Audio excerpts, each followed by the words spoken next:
Humza Yousaf gave £250,000 as a donation to the flash appeal of the United Nations Relief and Works Agency, the UNRWA, and to support displaced people in Gaza to access food, water, shelter, and medical supplies. Now, at the time, he was advised to that Scotland should donate money to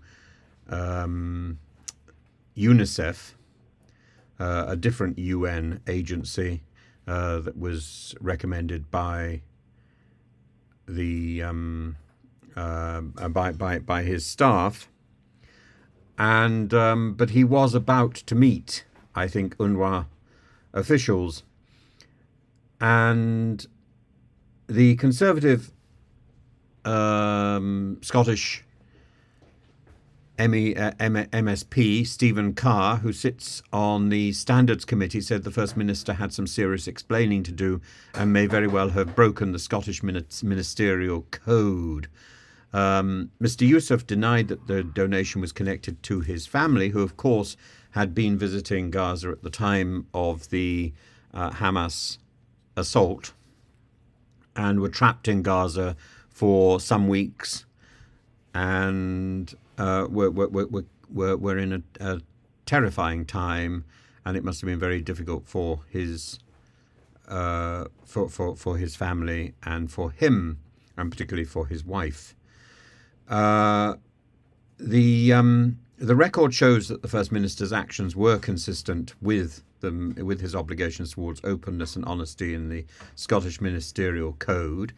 He's now gone on record to say that it's outrageous that he should have been accused of breaking the code and of acting irresponsibly, and indeed he says it was a far right conspiracy, and this happened at the same time as Mr. Yousaf's parents-in-law were among millions unable to leave Gaza, and Mr. Yousaf is accused of overriding officials' recommendations to give UNICEF between £100,000 and £200,000. He says that the story is an Islamophobic attack and an attempt to link him to terrorism. Most of my political life, I battled institutions from sections of the media desperate to link me to terrorism, despite campaigning my whole life against it. The latest smear from the Telegraph is just a continuation of these Islamophobic attacks. I think that's very reasonable on the part of Humza Yousaf.